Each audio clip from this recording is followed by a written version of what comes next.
ஸ்டோரியிலேருந்து ஒரு இன்ஸ்பயர் ஆகி ஒரு நாட் எடுத்து பண்ணியிருக்கேன். எக்ஸ்க்ளூசிவாக அவருடைய ஒரு ஃபுல் ஃப்ளெட்ஜ் க்ரைம் நாவலை எடுத்து பண்ணுற ஒரு ஐடியா ஏற்கனவே அவர்கிட்ட டிஸ்கஸ் பண்ணியாச்சு. 8 எபிசோட்ஸ் போடுறதுல இருக்கலாம். ஆமாம், இது 80 ஒரு 4-5 கதைகள் வந்து அவர்கிட்ட டிஸ்கஸ் பண்ணியிருக்கோம். ஆல்மோஸ்ட் 2 வருஷத்துக்கு முன்னாடி இன்னொரு கதை, ஒரு நாவல் அவர்கிட்ட ஏற்கனவே நான் பேசி வச்சுருக்கேன். இது நடுவில் வந்து இது வந்தது. இது இல்லாமல் இன்னொரு கேரக்டர் வச்சு இது வச்சு நம்ம ஏற்கனவே சார்கிட்ட பேசி ஃப்யூச்சரில் பண்ணணும் சார், நெக்ஸ்ட் இயர்லாம் பண்ணணும் அப்படின்னு ஏற்கனவே பேசி வச்சுருக்கோம். இந்த பிளான் இருக்குது சார். ரவி சார், உங்கள்கிட்ட நாங்கள் காலேஜில் படிக்கும்போது சார், உண்மையாகவே என்னோடய ஃப்ரெண்ட்ஸ் எல்லாரும் உங்களுடைய பாக்கெட் நாவலை வாங்கி படிச்சுட்டு இருப்போம், போட்டி போட்டு படிச்சுட்டு இருப்போம். அந்த நேரத்தில் வந்து நம்மளுடைய பத்திரிகைகள் வந்து ஒரு டிபேட்டே நடந்திருக்கு. உங்களுடைய கேரக்டர்ஸை வந்து சினிமாவாக எடுக்கிறதா இருந்தால் அதுக்கு யார் சூட்டாக இருப்பாங்க, கமல்ஹாசன் சூட்டாக இருப்பாரா, ரஜினிகாந்த் சூட்டாக இருப்பாரா அப்படின்ற ஒரு டிபேட்டே வந்து அந்த காலத்தில் நடந்துட்டு இருந்தது. எனக்கு நல்லா ஞாபகம் இருக்குது. அப்படி இருக்கும்போது இப்போ உங்களுடைய எக்ஸ்க்ளூசிவாக உங்கள் நாவல் படமாக்கப்பட்டால் அதில் அந்த விவேக் அப்படின்ற கதாபாத்திரத்துக்கு உங்களுக்கு இந்த நடிகர் நடித்தா பொருத்தமாக இருக்கும் அப்படின்னு நீங்கள் யார் நினைக்கிறீங்க?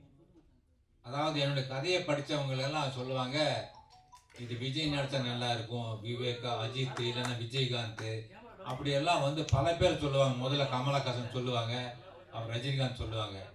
ஆனால் என்னுடைய விவேக் வந்து இவங்களுக்கெல்லாம் அப்பாற்பட்டவன். ஏன்னா ஒவ்வொரு வாசகரும் படிக்கும்போது விவேக்கை வந்து ஒவ்வொரு விதமாக வந்து அவங்க இப்படி தான் இருப்பார் விவேக்னு சொல்லி மன அளவில் வந்து அவரை வந்து உருவாக்கியிருப்பாங்க. அந்த பிம்பத்தை வந்து நான் வந்து ஒரு நடிகர் மேலே கொண்டு போய் செலுத்தி அதை வந்து இவர் தான் நடிக்கணும்னு நான் சொல்ல மாட்டேன். இதுக்கு ஒரு அருமையான புதுமுகம் இருந்தால் போதும். பாலா மாதிரி விவேக் வந்தால் நல்லா இருக்கும், புதுசாக இருக்கணும். அவர் தான் விவேக், வேற யாரும் கிடையாது. அது ரஜினியோ இல்லை கமலோ விஜய் அது ஏன்னா அந்த வாசகன் வந்து அவரை விஜயா தான் பார்ப்பான், அஜித்தா தான் பார்ப்பான். ஆனால் வந்து என்னுடைய விவேக்கா பார்க்கணும்னா ஒரு புது முகம்தான் வேணும். அப்படி ஒரு முகத்தை நான் தேடி வைக்கணும். சார், ராஜேஷ்குமார் சார், கமலஹாசனுக்கும் ரஜினிக்கும் கதை வச்சிருக்கீங்களா? கதை தேடிக்கிட்டு இருக்காங்க. உங்கள்கிட்ட அந்த கதை ஏதாச்சும் இருந்தால் போய் சொல்லுவீங்களா? சார், வந்து எங்கிட்ட கதை இல்லைன்னு நான் சொல்ல மாட்டேன். ஏன்னா ஒரு சமுத்திரத்தில் போய் ஒரு பக்கெட் தண்ணியை கொண்டு வந்தால் சமுத்திரம் வற்றி விடுமா? வற்றாது. எங்கிட்ட எல்லா தளத்திலையும் கதை இருக்கு. அதாவது என்ன சொல்லுவாங்க, அவர் கமர்ஷியல் ரைட்டர், வெகுஜன எழுத்தாளர் அப்படின்னு சொல்லுவாங்க. அண்மையில் வந்து பார்த்தீங்கன்னா நம்ம ரிப்போர்ட்டர் பாலு அவர்கள் வந்து ஒரு பேட்டியில் வந்து அவர் சொன்னார், அவர் இருக்காரா தெரியல, இங்கே இருக்காரா, போயிட்டாரா? சரி. பாலை வந்து ஒரு பேட்டியில் சொன்னார், கதைகளுக்காக நீ ஏன் வந்து எங்கெங்கேயோ போய் தேடுறீங்க, அது பிடிக்கல இது பிடிக்கல, ஒருத்தர் சொன்னார் பிடிக்கல போயிட்டாருன்னு சொல்லி. நம்ம ராஜேஷ்குமார் இருக்கார், அவர்கிட்ட போய் கேளுங்க கதையை. அவர் நிறைய வச்சிருக்கார் கதையை. ஒன்று சொன்னால் 10 சொல்லுவார், அது பிடிக்கல இன்னொரு 10 சொல்லுவார். அப்படி இல்லாமல் நீங்கள் ஏன் பிரபலங்களையே போய் தேடி தேடி தேடி பார்க்குறீங்க? எழுத்தாளர்களோட பயணம் பண்ணுங்க.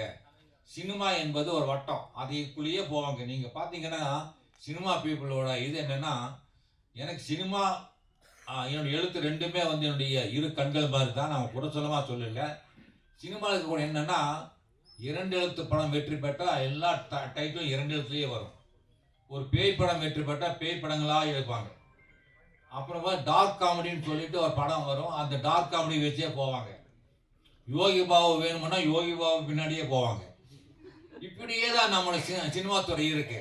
அவர் இல்லைன்னா படம் ஓடாதுன்னு சொல்லி. ஆனால் ஆடியன்ஸ் வந்து நல்ல கதைகளாக இயங்கி கொண்டு இருக்கார்கள். ஒரு புதிய தளம், அட அசத்துக்காண்டா அப்படின்னு சொல்லக்கூடிய வாசகர்கள் இருக்காங்க. இன்னும் நான் பார்த்துருக்கேன். என்னுடைய குற்றம் 23 படம் வந்தப்போ செயற்கை கருத்தரிப்பு நிலையங்களில் வந்து நடக்கக்கூடிய மோசடிகளை பற்றி நான் கதை எழுதியிருந்தேன். அதை டைரக்டர் அறிவழகன் வந்து படிச்சுட்டு என்கிட்ட வந்து, சார் இதை படம் பண்ணானாரு. அந்த கதையை பண்ணிட்டு நேரடியாக ஒரு பிரபலமான ஒரு நடிகரை போய் கதை சொல்லியிருக்காரு. சார், இது வந்து ஒரு சென்சிட்டிவ் மேட்ரு சார், இது நான் பண்ண விரும்பலை, பண்ண பெண்களோட வெறுப்பு கிடைக்கும், அதனால் நான் இந்த செயற்கை கருத்திருப்பு படத்தில் நடிக்க விரும்பலைன்னு சொல்லிட்டார். அதுக்கப்புறம் தான் அருண் விஜயை போய் பார்த்து சொன்னப்போ அந்த படத்தில் நடித்தார். அது படம் மிகப்பெரிய வெற்றி பெற்றது. ஏன்னா கதையோட தளம் வந்து முற்றிலும் வேறுபட்டது. செயற்கை கருத்தரிப்பு நிலையங்கள் இப்போ தான் இருக்குது.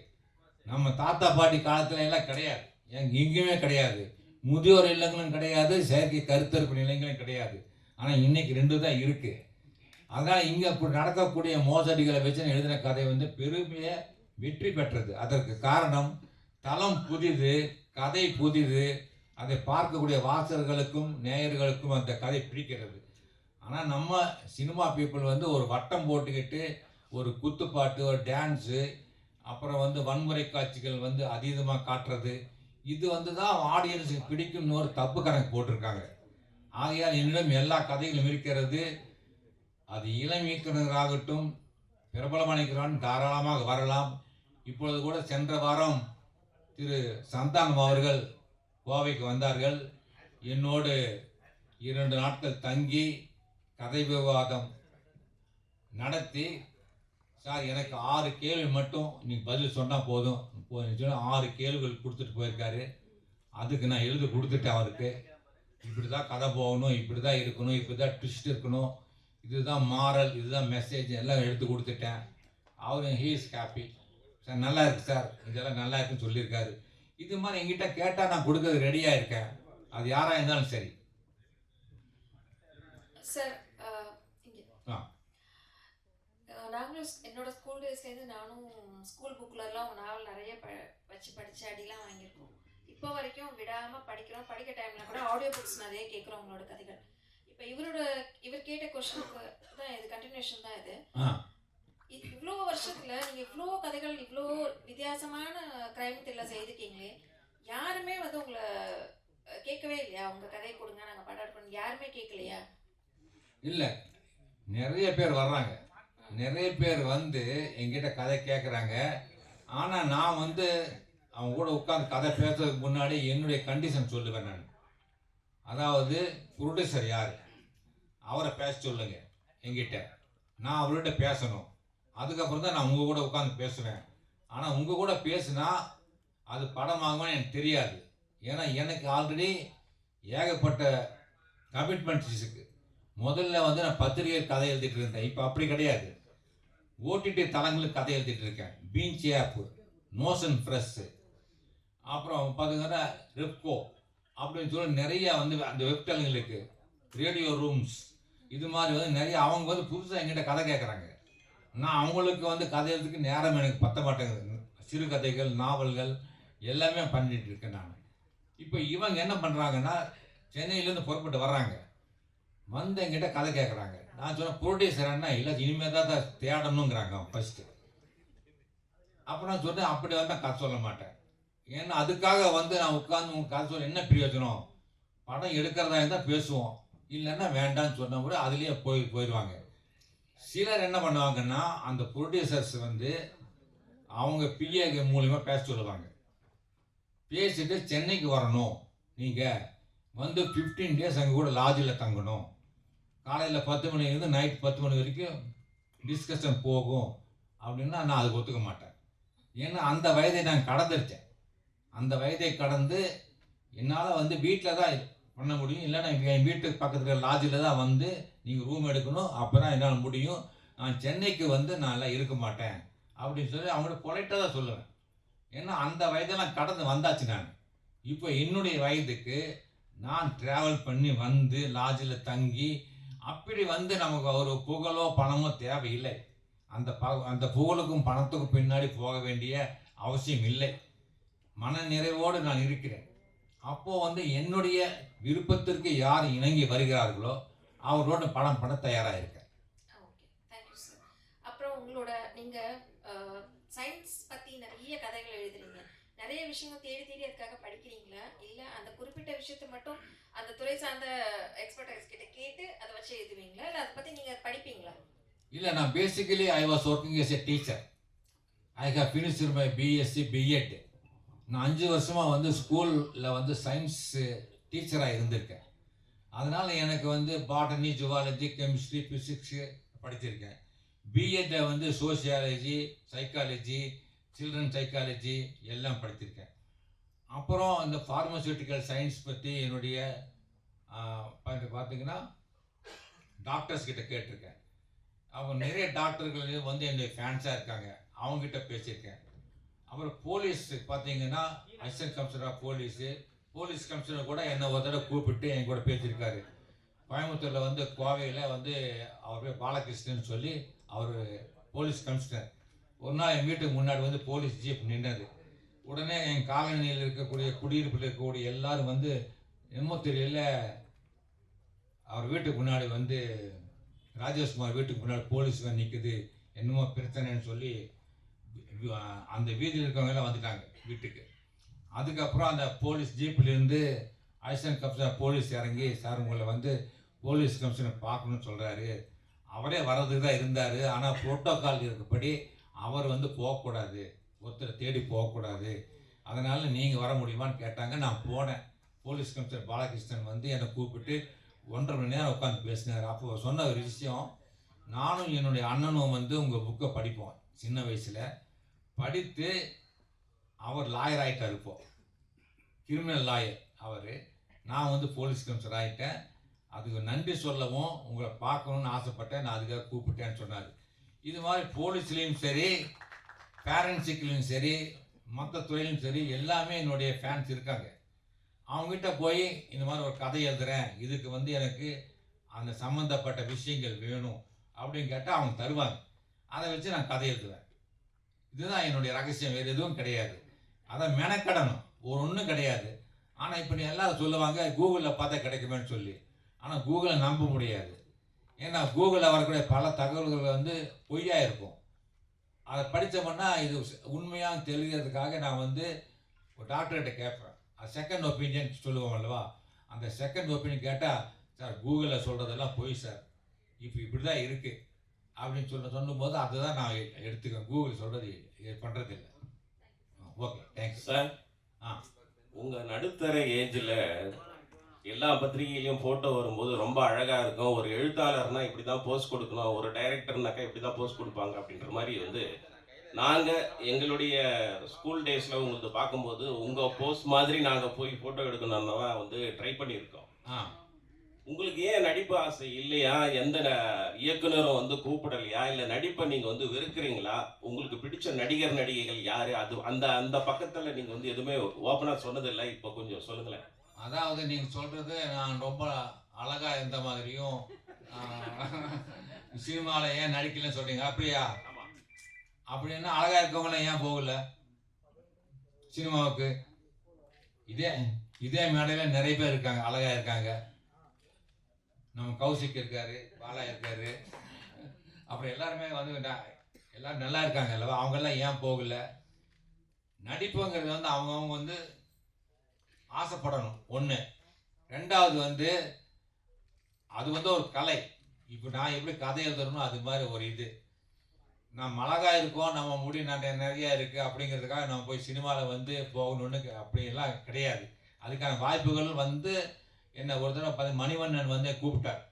அவர் 100வது நாள் படம் பண்ணி முடித்த உடனே வேற ஒரு படம் அவர் கூட பண்ணுறான்னு சொல்லி இதயம் பேசுகிறது மணியன் வந்து என்னை கூப்பிட்டு பேசினார். நீங்கள் போய் மணிவண்ணன் பாருங்கன்னாரு.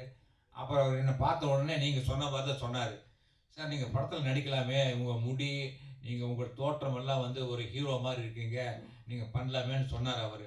ஆனால் எனக்கு அதில் வந்து ஆசை வரல சார் அப்படின்னு சொன்னேன். அதுக்கப்புறம் வந்து யாருமே கூப்பிடல. எனக்கு அந்த ஆசையும் இல்லை எனக்கு இப்போ. ஏன் இப்போ நான் நல்லா இல்லையா? சார் சார் உங்களுடைய கதைகளில் வந்து நிறைய சினிமாவில் வந்து சீன்கள் வந்து காப்பி அடிச்சிருப்பாங்க, நேரடியாக மறைமுகமாக திருடி இருப்பாங்க, ஏகப்பட்ட கதை இது இருப்பாங்க. உங்களுக்கே தெரியும் நம்மளோட சீன் தானே. ஆமாம். நீங்கள் அவங்க மேலே கோவப்பட்டோ கேஸ் போட்டோ இது வரைக்கும் எதுவுமே பண்ணலை, ஏன் சார்? அது காரணம் வந்து எங்கள் லாயர் ரொம்ப நல்லவர். அவர் சொன்னார், ராஜேஷ்குமார் நீங்கள் கேஸ் போட்டிங்கன்னா நீங்கள் எனக்கு பீஸ் கொடுத்துட்டே இருக்கணும் ஒன்று. ரெண்டாவது இந்த கேஸ் வந்து ஜூரிஸ்டிக்ஷன் வந்து எங்கன்னா சென்னை, நீங்கள் சென்னை தான் போகணும். ஒவ்வொரு தடவையும் என்னை சென்னை கூப்பிட்டு போவீங்களா? என்னை லாட்ஜில் தங்க வைக்கணும், என்னை ஃப்ளைட்டில் கூப்பிட்டு போகணும், ஃப்ளைட்டில் கூப்பிட்டு வரணும் செய்யணும். ஒரு கேஸ் முடி 20 வருஷம் ஆகும், எனக்கு வயசாகிடும். என்னோட கேஸை என் பையன் நடத்துவான், உங்களுக்கு பின்னால் உங்கள் பையன் வந்து எனக்கு இந்த கேஸ் நடத்துவான். அப்போ கடைசியில் ஜட்ஜ் ஒரு தீர்ப்பு சொல்லுவார், ஒரே என்ன 2 பேருக்கும் வரலாம். அப்படின்னு ஒரு தீர்ப்பு வந்தது வைங்களேன், என்ன ஆகும்? அதே மாதிரி நம்ம கேஸ் போடுறதுனால ஒரு பிரயோஜனம் இல்லை. ஆனால் எனக்கு உண்டான கிரெடிட் நீங்கள் சொல்கிறீங்கல்லவா, உங்கள் கதையை வந்து ஒருத்தர் திருடிட்டாரு, உங்கள் கதையை வந்து ஒருத்தர் பண்ணிட்டாருன்னு சொல்லி, அதுவே எனக்கு பெரிய வெற்றி தானே. இது வந்து இதே போதுமே, எனக்கு ஒன்றும் கிடையாது. நான் இப்போ பார்த்தீங்கன்னா ஒரு படத்தை பார்த்துட்டு இருந்தேன் தியேட்டரில், சமீபத்தில் உட்காந்து பார்த்துட்டு இருக்கேன். நானும் என் மனைவியும் பார்த்துட்டு இருக்கோம். பின்னாடி வந்து ஒரு 4-5 பேர் பசங்க உட்காந்து பார்த்துட்டு, டேய் மச்சி, இந்த கதையை படிச்சிருக்கேன்டா, இது ராஜேஷ்குமார் எழுதின கதைடா இது அப்படின்னு அவன் காதுபட சொல்கிறான். இது வந்து எனக்கு எடுத்த வெற்றியா இல்லையா? அப்போ எதுக்கு நான் அவன் மேலே கேஸ் போடணும்? கேஸ் போட்டால் எனக்கு மன உளைச்சல் வரும், எனக்கு பண செலவு வரும். அன்னதானம் மாதிரி இது விஷயதானம், அவ்வளோதான். Sir sir sir Rajeshkumar sir தான் கேள்வி. சார் அதோட கண்டினியூஷன் தான், இன்னைக்கு தமிழ் திரையுலகத்துல பாத்தீங்கன்னா பல கதை திருடுகள் பிரச்சனைகள் வருது. ஒரு கதையாசிரியரா நீங்க அதை எப்படி பாக்குறீங்கன்னா, மலையாளத்துலலாம் பாத்தீங்கன்னா வந்து அந்த ரைட்டர்ஸ்க்கான கிரெடிட் உண்டு சார். இங்க வந்து உங்களுக்கு கௌஷிக் கொடுத்திருக்காரு, ஓகே, இட் இஸ் அப்ரிஷியேட்டபிள். பல இடங்கள்ல பல அசிஸ்டன்ட் டைரக்டர்ஸோட கதைகளை இயக்குனர்கள் தான் கதைகளாக சொந்தம் கொண்டாடுறாங்க. அதே மாதிரி யாரா கதை சொல்ல போனா சில ப்ரொடியூசர்ஸ் வந்து அந்த கதையை எடுத்துட்டாங்கன்னு சொல்லிட்டு கம்ப்ளைண்ட் வருது. இது நீங்க சொன்ன மாதிரி கோர்ட்டுக்கும் போகுது. இதுக்கு நீங்க ஒரு கிரைம் ரைட்டரா இதுக்கு எதனா ஒரு வழிமுறை இருக்கா அதை பாதுகாக்கிறது? அதுதான் காப்பிரைட் ஆக்ட் தவிர வேற எப்படி இதை பாதுகாக்கலாம் சார்? சார், எல்லாத்துக்குமே வந்து ஒரு மனசாட்சின்னு ஒன்று இருக்கு. எல்லாத்துக்குமே காலம் பார்த்துக்கோ. என்னை பொறுத்த வரைக்கும் என்னை ஏமாத்தின யாருமே சினிமா ஃபீல்டு இது வரைக்கும் உருப்பட்டதா சரித்திரமே கிடையாது. நான் வந்து உண்மையா சொல்றேன், இது நான் பொய்யா சொல்லல.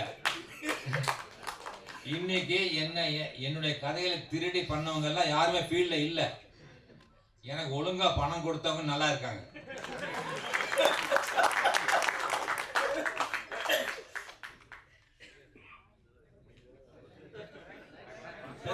சார் கௌஷிக் சார், ஜி5 தான் ஒரு கேள்வி சார். இப்போ கண்டினியூஸா நீங்க கிரைம் ரிலேட்டட் சப்ஜெக்ட்ஸாவே பண்ணிட்டு இருக்கீங்க, அதுக்கு வந்து வரவேற்பு நல்லாவே இருந்துட்டு இருக்கு.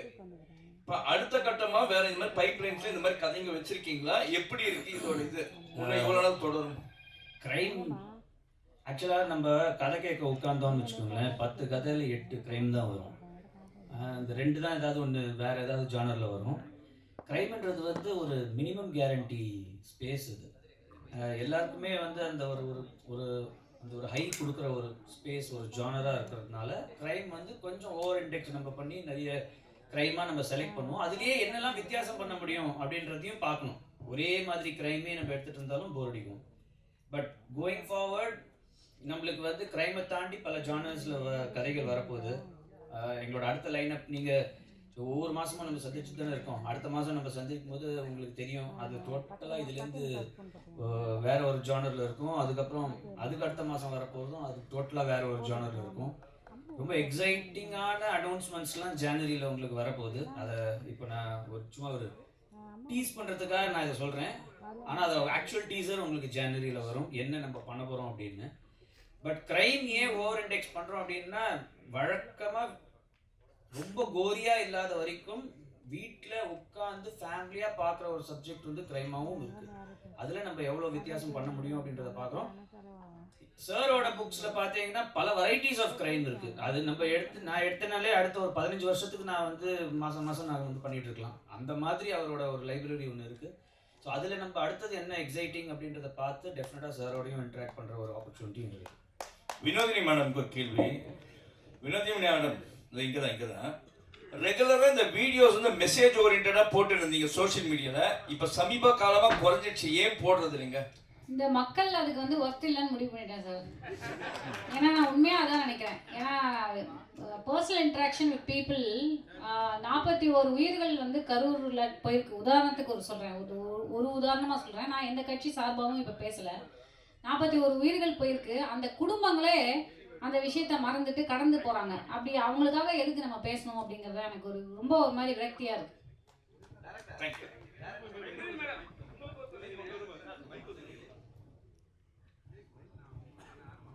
ரேகையை பற்றி அதான் ஒரே ஒரு கேள்வியாக மேடம் ஃபர்ஸ்ட் உங்களுக்கு ஃபர்ஸ்ட் வாழ்த்துக்கள். எந்த ஒரு நடிகையும் வந்து ஸ்டேஜில் இருந்து சாரி சொல்ல மாட்டாங்க. ஏன்னா அவங்களோட ஈகோ வந்து ரொம்ப மென்ஷன் பண்ணுவாங்க. அது ஃபர்ஸ்ட் உங்களுக்கு ஒரு வாழ்த்துக்கள். அப்புறம் வந்து இந்த படத்துல வந்து நிஜமாவே அது நான் வந்து பேசுனது கொஞ்சம் கடுமையா இருந்தது தான். Sorry, very sorry. அதுக்கப்புறம் வந்து இந்த படத்துல வந்து நெகட்டிவ் ரோல் பண்ணியிருக்கீங்க ஃபர்ஸ்ட் டைம். பண்ணும்போது டேரக்டர் ஏதாவது சொல்லியிருப்பாங்க, நீங்க ஏதாவது கண்டிப்பா சொல்லியிருப்பீங்க, நான் நல்ல நடிகரா இந்த ஏன்டா இது போட்டு பண்றீங்கன்னு சொல்லிட்டு ஒரு விஷயம் நடந்திருக்கும்.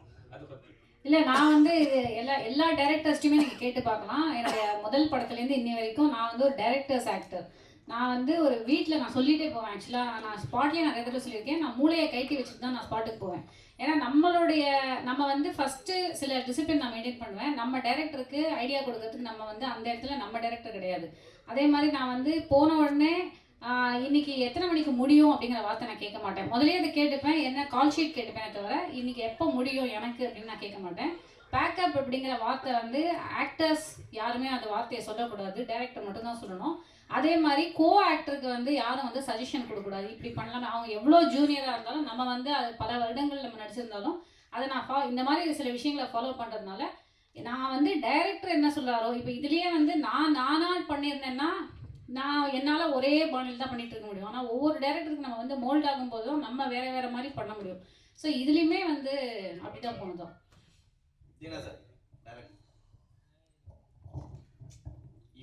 இப்போ கரண்ட்ல வந்து பாத்தீங்கன்னா இந்த இதுதான் மாஃபியா, இந்த மெடிசன் பத்தி தான் போயிட்டு இருக்கு. அது எல்லாருக்குமே தெரியும். சமீபத்துல கிட்னி கூட உங்களுக்கு தெரிஞ்சிருக்கும், அது வந்து திருடுன்னு சொல்ல முறைகேடுனாங்க. ஸோ நீங்க இவ்வளோ தைரியமா G5ல சொல்லும் போது அவங்க என்ன சொன்னாங்க? ஒருவேளை நம்மளுக்கு ரைடு வருமா, இடி வருமா அப்படி ஏதாவது சொன்னாங்களா? இல்லை, கௌசிக் சார் அப்பெல்லாம் எதுவுமே சொல்லல. அவர் கிளினிக்கல் ட்ரையல் வந்து அவர் அக்செப்ட் பண்ணிட்டார். பட் இந்தியா கண்டென்ட் அவங்க வரும்போது அவருக்கு வந்து இந்த மாதிரி ஒன்று இருக்கிறதே தெரியல. அப்புறம் கௌசிக் சார் சொன்னார் எங்கெல்லாம் இந்த மாதிரிலாம் நடக்குது அப்படின்ட்டு. ரீசெண்டாக கூட ஹைதராபாத்லேயோ மங்களூர்லேயோ இருக்கிற ஜிஹெச்சில் இது நடந்திருக்கு. ஸோ ரைட் பண்ணியிருக்காங்க. அங்கே இருக்கிற கவர்மெண்ட் டாக்டர்ஸ்க்குன்னு வர பேஷண்ட்டுக்கு மேலே இந்த மாதிரி பண்ணியிருக்காங்க. வேறு நிறைய நியூஸ் இதில் போடுவோம் ஆக்சுவலாக. ஆமாம். அதே போல காஸ்டியூம் கூட பார்த்தீங்கன்னா ஹீரோ வந்து ஜெய்பீம்லேயும் போலீஸாக நடிச்சிருப்பாரு, விடுதலையிலும் போலீஸாக வருவார். ஸோ அதே காஸ்டியூம் இதுலேயும் போலீஸாக தான் பண்ணியிருக்காரு. அது நாங்கள் கொஞ்சம் நிறைய அவாய்ட் பண்ணியிருப்போம். நீங்கள் பார்த்தீங்கன்னா ஆமாம், அந்த காஸ்டியூம் அவாய்ட் பண்ணி நிறைய இடங்கள் இன்வெஸ்டிகேஷன் போகிறது எல்லாமே பார்த்தீங்கன்னாக்கா ஒரு மஃப்டியில் போகிற மாதிரி தான் வச்சுருப்போம். அதுக்காடியே பிளான் பண்ணது. அது அந்த போலீஸ் ட்ரெஸ்ஸே வேணாம் அப்படின்ட்டு. டைலாக் ரைட்டர் யாரு? நீங்களே நான் இல்லை வினோதி மேடமுக்கு ஒரு டைலாக் வச்சுருப்பீங்க, ஒரு கிளாப் கூட வந்திருக்கோம், பெண்கள்னா லஞ்சம் வாங்க மாட்டோமா அப்படின்ற மாதிரி. அதை எப்படி சூஸ் பண்ணீங்க? அது உண்மையை சொல்லிடுறேன், அது கௌசிக் சார் தான் சொன்னார். பர்டிகுலர் நான் அவர் சொன்னால் நான் எப்போதுமே செய்வேன். அது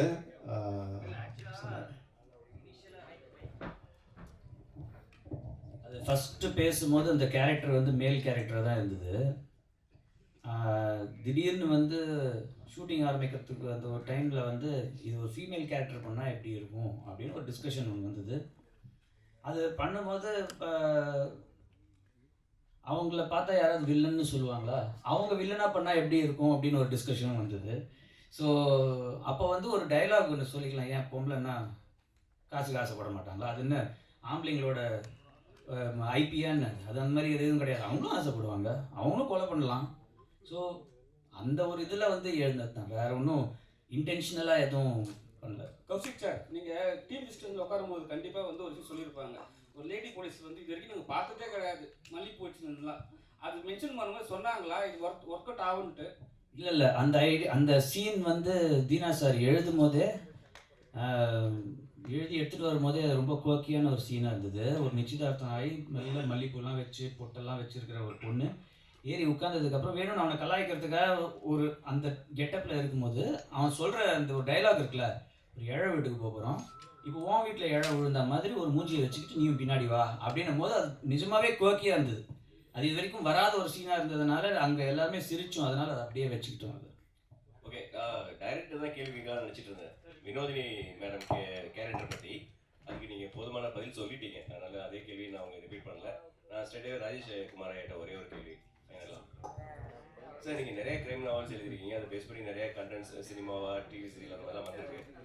ஒரு கொஸ்டின் நான் கேட்குறேன் என்னென்னா, ஒரு நிஜமாக நடக்கிற ஒரு crime, அதுக்கு ஒரு இன்வெஸ்டிகேட் பண்றதுக்கு ஒரு க்ளூவே இல்லாம ஏதாவது ஒரு போலீஸ் ஆஃபீஸர்ஸ் வந்து சார் சார்ட்ட போனா ஏதாவது ஒரு க்ளூ கிடைக்குமா அப்படின்னு யாராவது தேடி வந்திருக்காங்களா உங்களுக்கு? ஆமாம் வந்திருக்காங்க. 1988 நீங்கள் சொன்ன உடனே இப்போ ஞாபகம் வருது. 1988 பல்லாவரம் போலீஸ் ஸ்டேஷன்லேருந்து அப்போ எல்லாம் பார்த்தீங்கன்னா உங்களுக்கு செல்ஃபோனெல்லாம் கிடையாது. அப்போ ஒரு நாள் கொரியரில் வந்து பார்த்தீங்கன்னா ஒரு பண்டல் வீட்டுக்கு வந்தது. கொரியரை பிரித்து பார்த்தோம்னா அதில் ஏகப்பட்ட டாக்குமெண்ட்ஸு.